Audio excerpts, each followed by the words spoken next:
makes these people who question whether this is the environment for them, which could completely destabilize the whole enterprise. And I have no doubt that that's a reality. They think, well, if I'm not getting paid for it, then why should I do it? They were burdened with the pandemic, and now they expect to be partner in 4 years, and they don't know what they're doing. Actually, they're not on the path to partnership and they're going to struggle to make partnership elsewhere. That's a big problem. Maybe this is just some form of narcissism. But there's certainly not enough transparency overall. I think that's where a lot of firms fall apart. Young associates are saying, hey, look, they're going to use me and then toss me out, so I'll do the same thing. Is the real issue here perhaps that lawyers are just too afraid to fail? Decision-making predicated on fear is a reason why you shouldn't be successful in the first place. What do you think might be driving this mindset?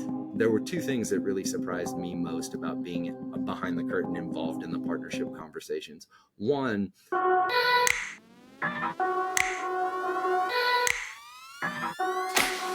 so many associates think they're on the path to partnership, but they're not even close, and nobody's telling them. Some are chasing an invisible finish line because the steps to partnership, often they're not written down or the goalposts keep shifting. So is it still worth it? That depends on one thing: clarity. Clarity from firms, clarity from leaders, clarity from associates to make empowered decisions about their careers.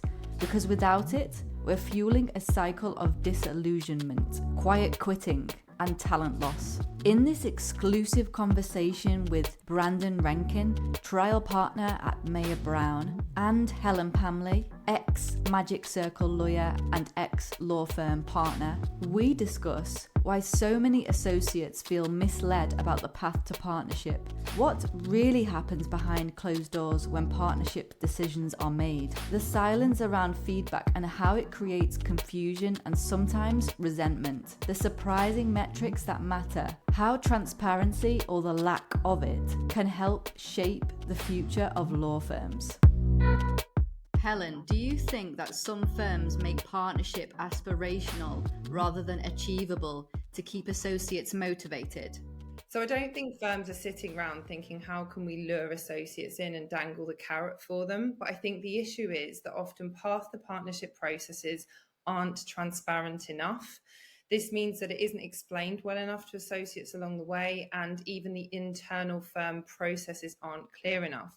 This means that associates can hang on for too long, where they think, maybe I'll make partnership with this firm, maybe I'll do all the right things, although they aren't sure what the right things are. And this means they can end up several years qualified, and actually they're not on the path to partnership, and they're going to struggle to make partnership elsewhere. That's a big problem. I've also seen it that perhaps some of the big firms don't do all they can to explain to those people what they need to be doing. And I think the reason for this is they are highly qualified associates. They're able to run all the matters, run all the deals, and then the partners can get on with their job. I have certainly seen it where sometimes people are a bit strung along. So I think it depends on the firm, and I think it depends what's happening, but there's certainly not enough transparency overall, I would say.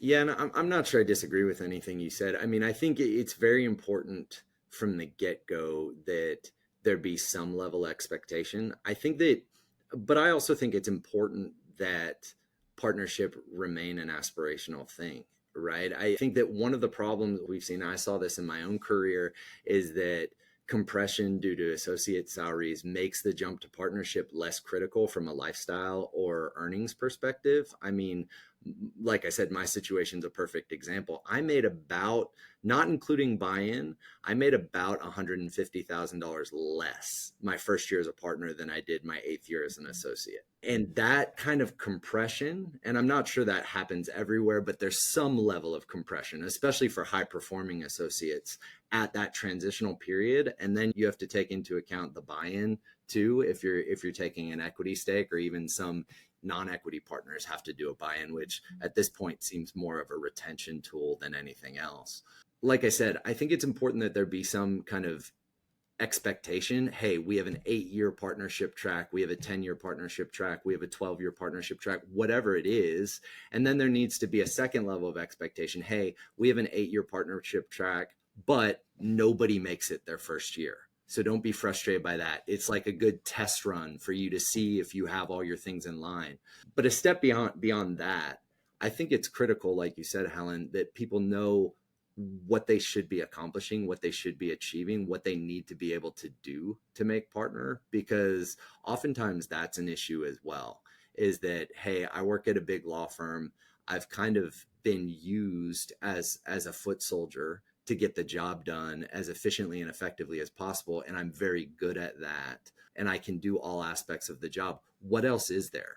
You know, when I have these conversations, whether it's the partnership admissions committee or however the firm does it, what is it that is going to make it so that I am one of the ones who maybe I don't make it in my 8th year, but I make it in my 9th year? You know, I was fortunate. The first firm I worked at, you know, their expectation was that if you are meeting and exceeding expectations through 8th year, you'll make partner, right? And that's what happened for me. Not for everybody, but that's what happened for me in my experience. Because, you know, you make partner and then you're at the partner meetings, right? You look behind the curtain immediately. And I think the thing that surprised me most, there were 2 things that really surprised me most about being behind the curtain involved in the partnership conversations. One, how focused the partners were on the success of the associates, right? It was very specific and very narrow and very focused on each individual associate.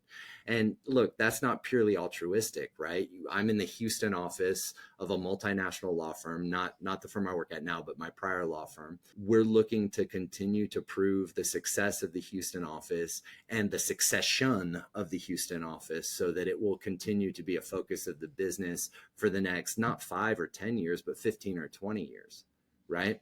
So that was the number one thing that surprised me, was how focused the lawyers were. And it wasn't focused on saying, oh man, all our associates are great. It was focused on saying, hey, this person hasn't taken enough depositions. We really need to expose them to that. This person hasn't ever started a case. We need to have them do that. This person isn't doing the kind of client development and the kind of business relation stuff they will be expected to do on day 1 as a 9th year, right? We need to expose them to that. So it was really specific and focused. The other thing that I was surprised by, so that's kind of the positive surprise. The negative surprise that shocked me was how you still had to have conversations about having difficult conversations, right? It was kind of the lack of an adult in the room, right? Growing up, I thought that, okay, you reach a certain level of maturity and suddenly this light switches and you understand that you have to have the difficult conversations because you have to have them, right? And you don't avoid that conflict just because it's uncomfortable. And I think both of those sides of the coin, I think, are critical to this process that we're talking about: the transparency, the expectations, and frankly, the committed level of your associates, because they have to know, hey, we're focused on ensuring that they're doing the right things to be successful. Oh, and by the way, when they fail, they have to know that we're just going to tell them, hey, you failed at this and you need to be better at this.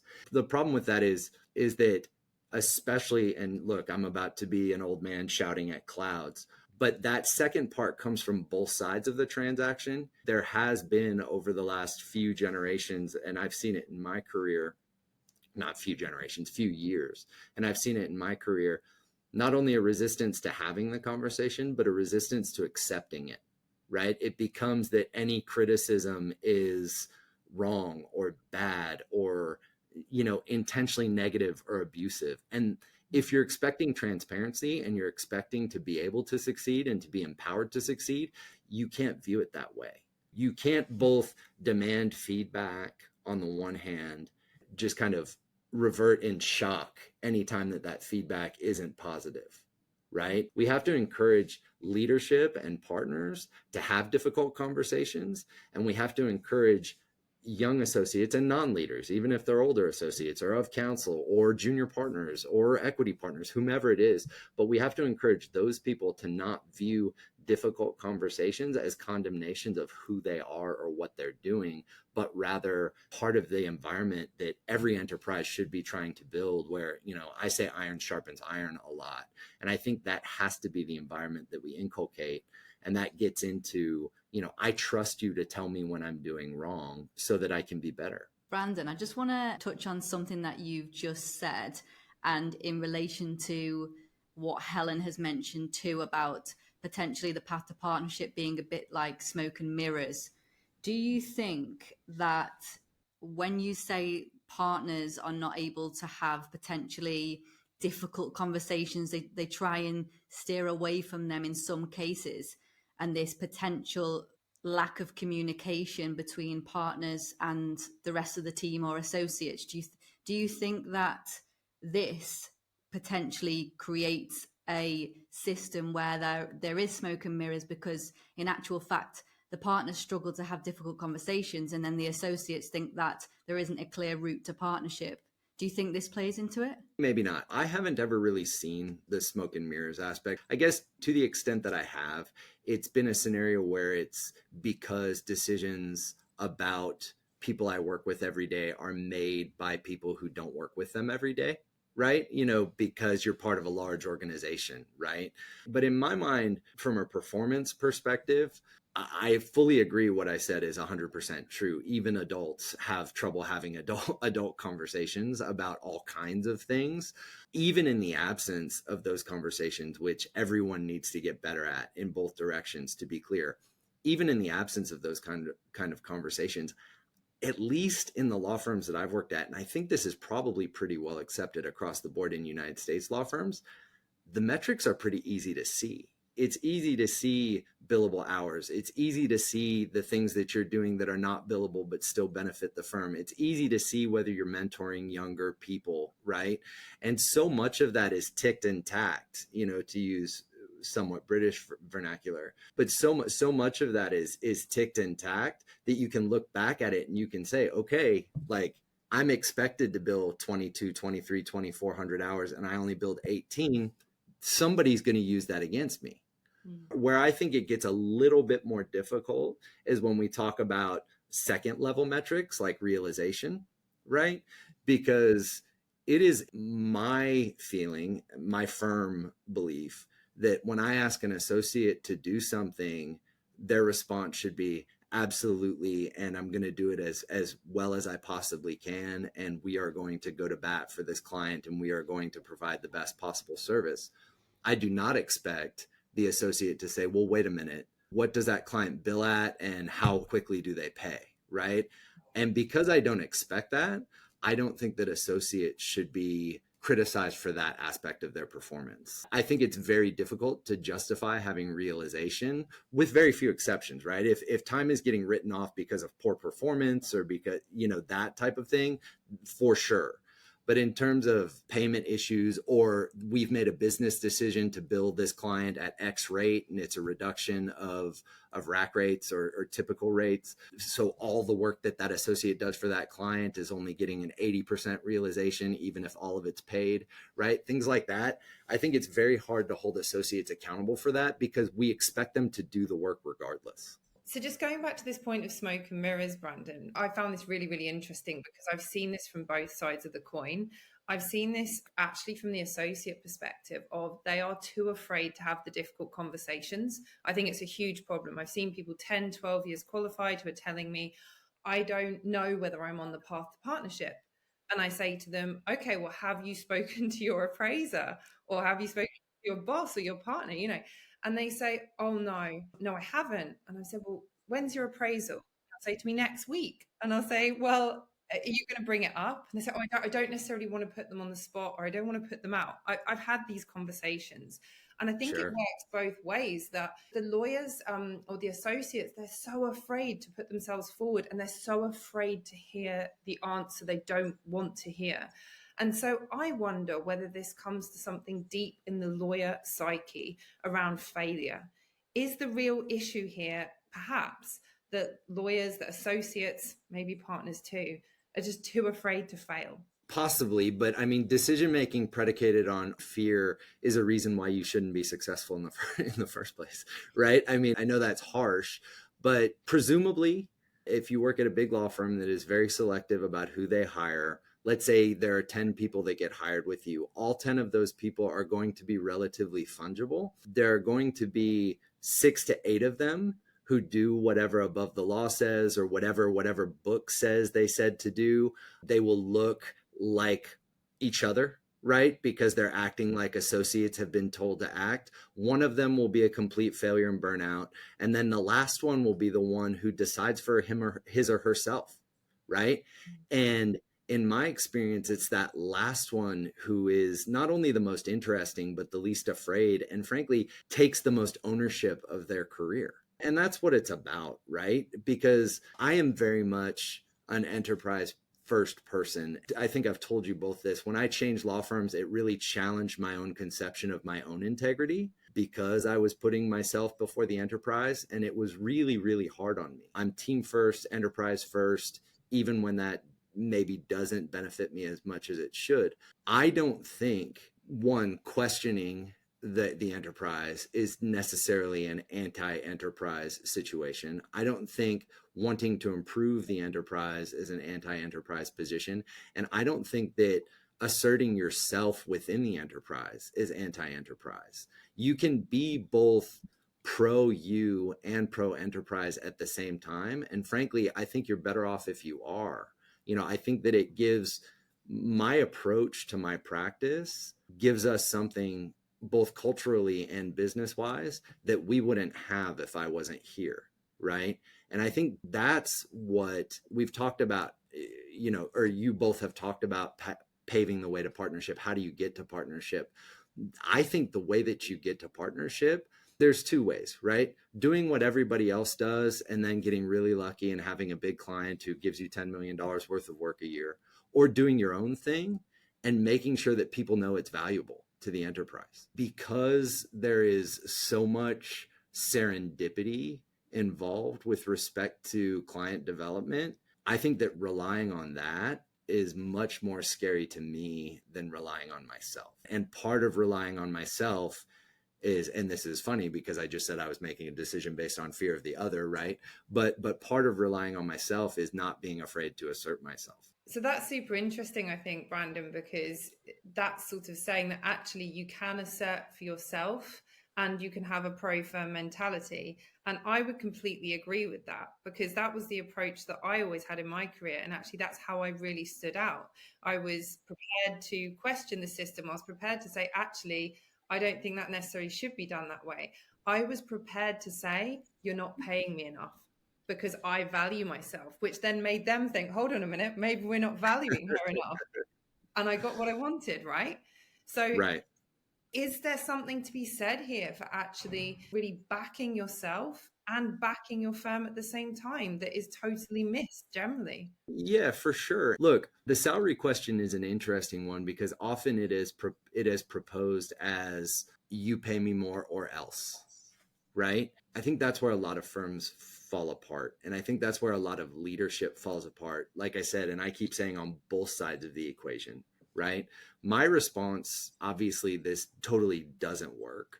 But one of my responses to the pay me more or else conversation is, we don't want you anyways. Like, take your money and go, right? That doesn't work because you have people who swings huge amounts of business. But I do think there has to be some of that, or else the enterprise is always held hostage.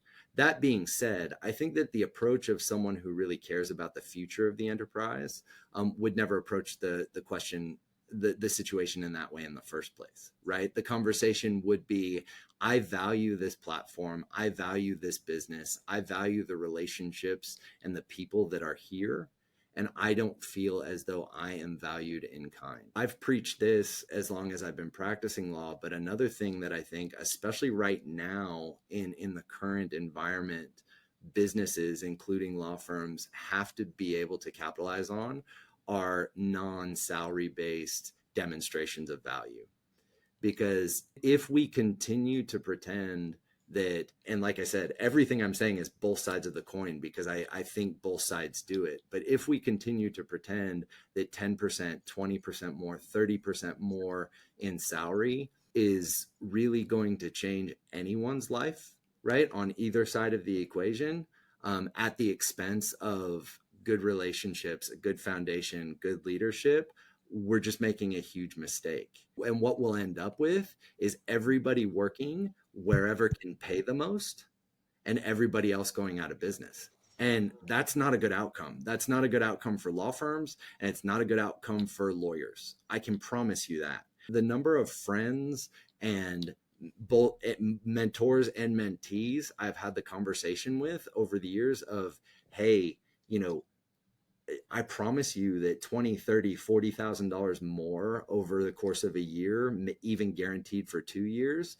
you're not even going to recognize, right? And think about everything other than that will change and that will be difficult. And look, if it's worth it after you make those decisions, then go ahead.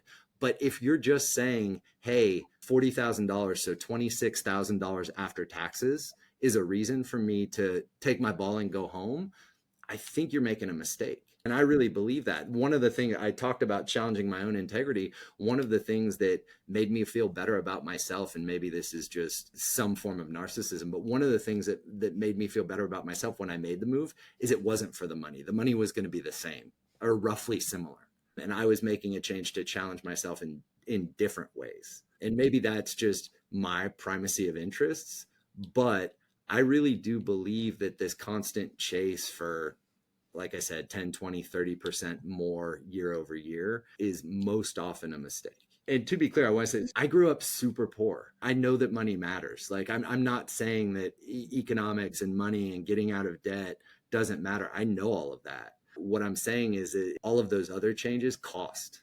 And they cost your time, they cost your well-being, they cost your sense of self. And oftentimes it's a way too high price to pay, and you don't realize it until you've already made the jump. And then you see these people who are jumping firm to firm every 2 to 3 years, right? And taking their 2-year deals and promoting themselves.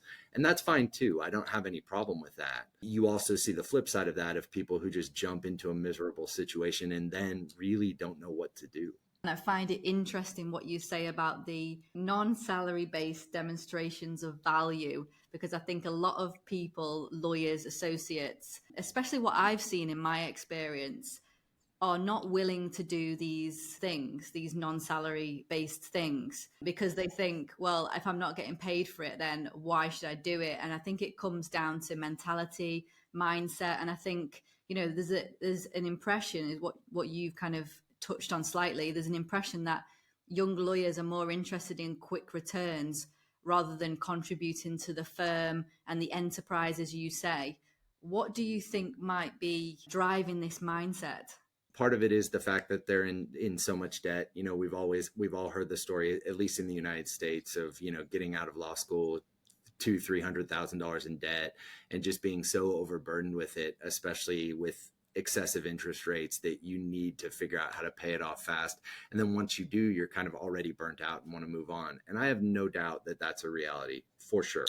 Right. But I also think that there's a level of distrust and mistrust that's been cultivated by social media and the internet about how businesses work and about what those conversations that I talked about look like. 90% of everything you see on LinkedIn, I'm just making that up, I don't have statistics, but a huge percentage of everything you see on LinkedIn, for example, is, don't do X for your company. Don't let your company make you think about Y. If you want to work at home and your company doesn't want you to, it's just because they're bad people and are committed to an archaic style of work, right? And that's a perfect example of this, because when we talk about working in the office, it's almost always for the benefit of the associates, because I have seen what happens when none of the associates come into the office. None of them learn how to do the job. And then they're third and fourth and fifth year associates, and they don't know how to do anything. We have seen dramatic drop-offs on performance of people who aren't around. And the reason for that is because when you're at home doing the task, you do it. You don't really know if it's right or wrong. You haven't had the opportunity to collaborate with the other 20 or 30 people who are also doing your job in your office.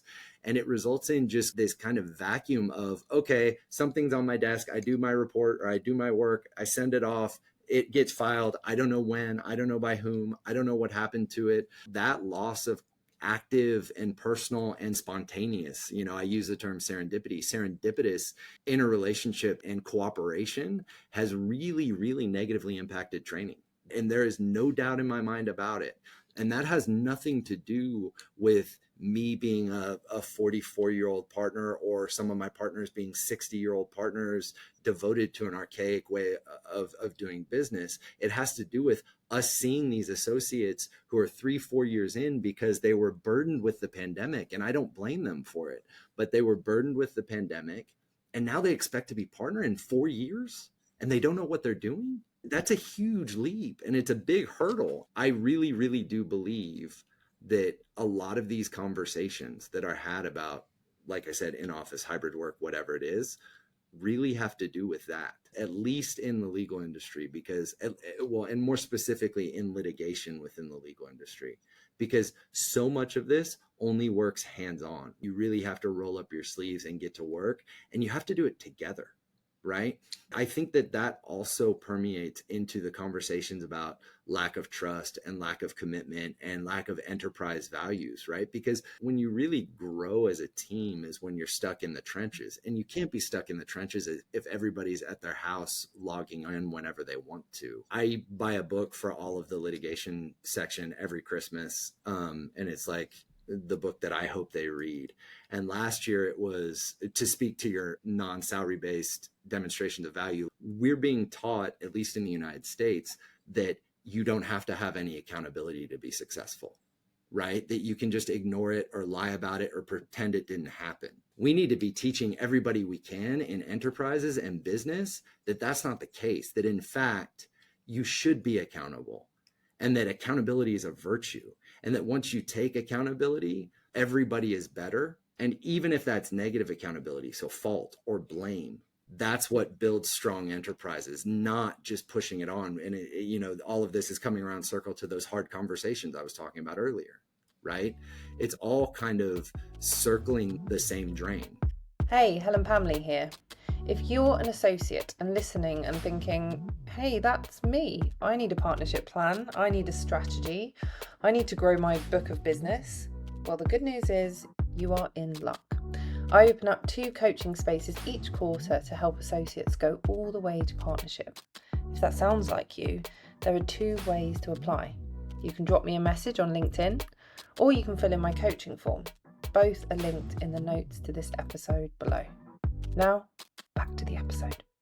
So Brandon, talking about the partnership track, you've mentioned to us something that's actually really interesting that you've seen happening in the US, which is that top partners are actually being de-equitized by firms to increase the PEP, the profit per equity partner. And you've just spoke to us about the impact that this is having on associates, in the sense that maybe you've looked up to this partner for years and then suddenly you see them being de-equitized. To be clear, I haven't seen this happen firsthand, right? But it's definitely something that's going on in the marketplace, right? And I think it's an element of law firms bringing in consultants to consult about their businesses and how to increase revenue, how to increase profit share, how to do all of these things. And one of the targets that we all know about, this is not top secret, is profits per equity partner. And something that at least I see in the marketplace that law firms do to kind of not manipulate, but control that stat is by controlling what is considered an equity partner. Some places have just counsel, some places have multi-tiered partnerships with equity and non-equity. And then there are all kinds of, it's a real spectrum, right? There are all kinds of delineations in between that.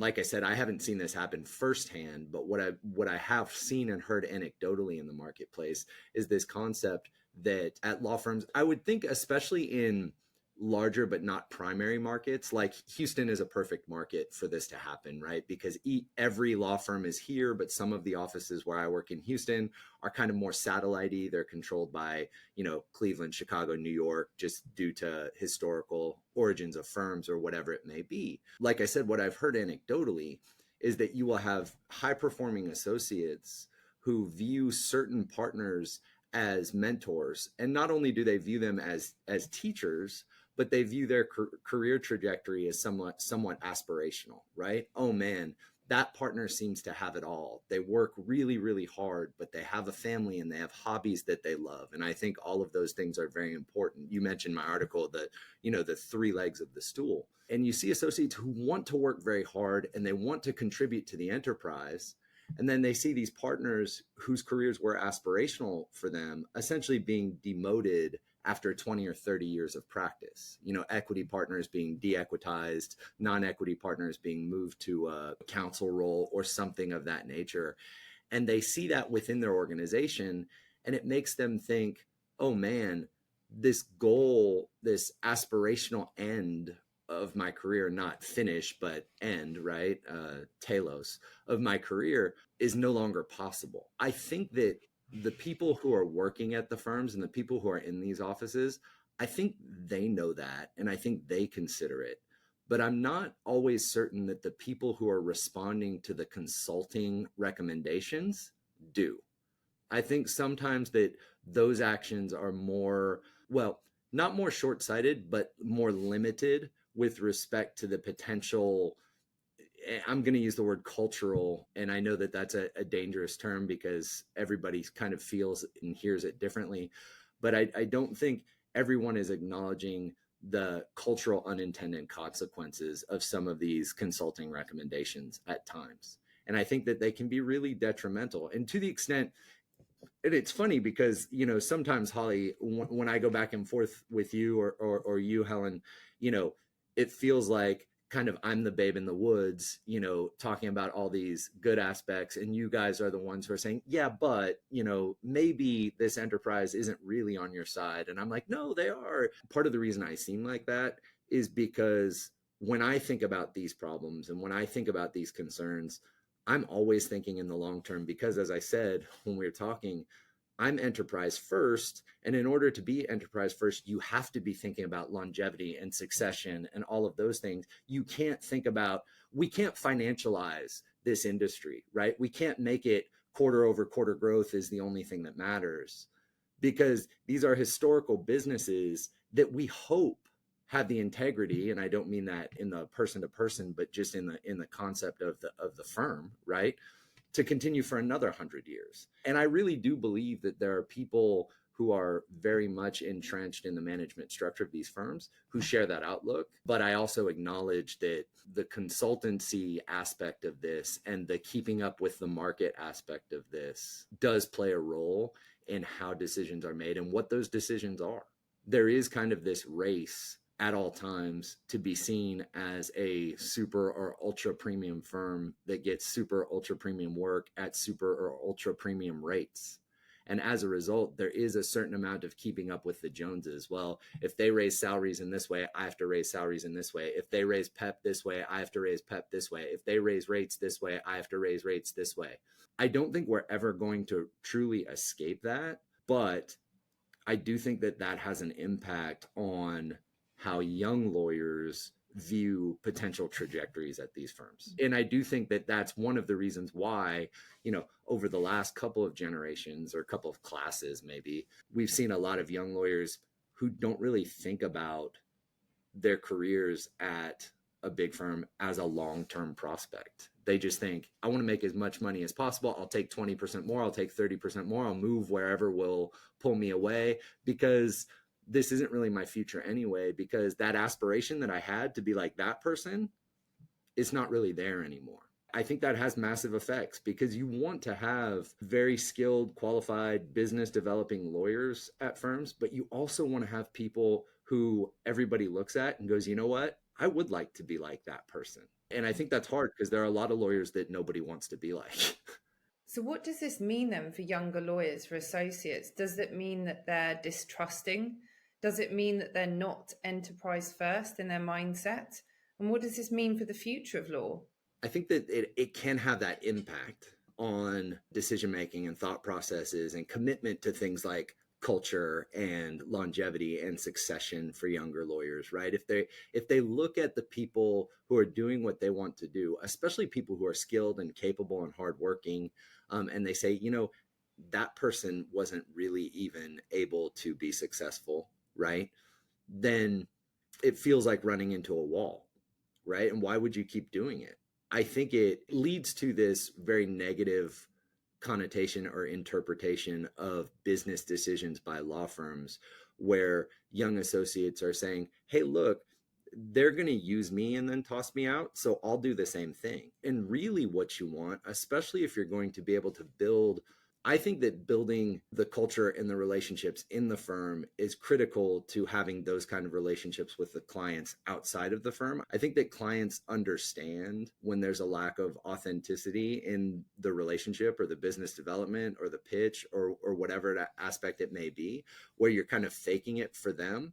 And I think that starts at home, right? That starts with not faking it for the associates, right? And making sure that associates know that if they work hard, if they accomplish what they're supposed to accomplish, like we said, if you kind of make the standards clear and also have the hard conversations when they're not meeting them, it becomes this thing where instead of being put off by the fact that you're holding them to a high standard, they strive to meet it, and then that benefits everybody. I think there's this problem that all of this that we're talking about, all of these, especially third party, and I don't mean to disparage consultants. Consultants do great things, but I think sometimes they make decisions that are outside of the enterprise and point at the enterprise and say, this is what's best for you. But they do it without full knowledge of everything that goes on inside the enterprise. I think it's essential in order to have a successful long-term enterprise to build trust. I'll say this to everybody I talk to. It's harder to give people tools to build trust than it is just to say, you know what, we would benefit from having a lot of trust. And the best I can come up with is trust is kind of like a circle. It starts with sacrifice that engenders loyalty, that engenders sacrifice, that engenders loyalty. I think that if you can kind of build that snake eating its tail, then you can really gain those relationships, both with the partner who says, you know, I could make $1 million a year more if I went somewhere else, and the associate who says, you know, I could make 20 or 30% more if I went somewhere else, right? But I think it has to start top down, and it has to start with sacrifice. I think there have to be partners who say, I'm willing to take less so that we can keep this other partner who maybe had a bad year, or who maybe we need to help build, or maybe we need to help lift up. I understand that this associate had a rough time for a few months and that resulted in them underperforming. I'm willing to take less because that associate is valuable, and we should extend ourselves for that person, right? And that's the type of simple sacrifice, I think, that engenders the type of loyalty that can't be bought out by a 10% increase or a 20% increase in salary. That's what people need to at least consider. And I'm not saying that those types of considerations drive all decisions. This is a business, right? But I'm saying it should be part of the calculus. And look, that bleeds upwards too, because, you know, if you have an associate who is not willing to go somewhere for 10, 20, 30% more money because they feel a loyalty to the firm because of the way the firm has treated, taught, mentored, been a part of them in their careers, then you're probably going to have a partner who says the same thing too. You know, I'm not going to threaten every year to take my ball and go home.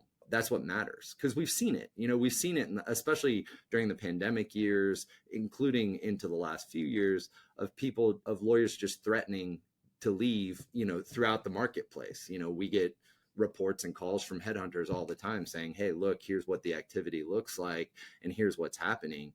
Ideally, at enterprises like ours, you're kind of clawing for stability and growth, right?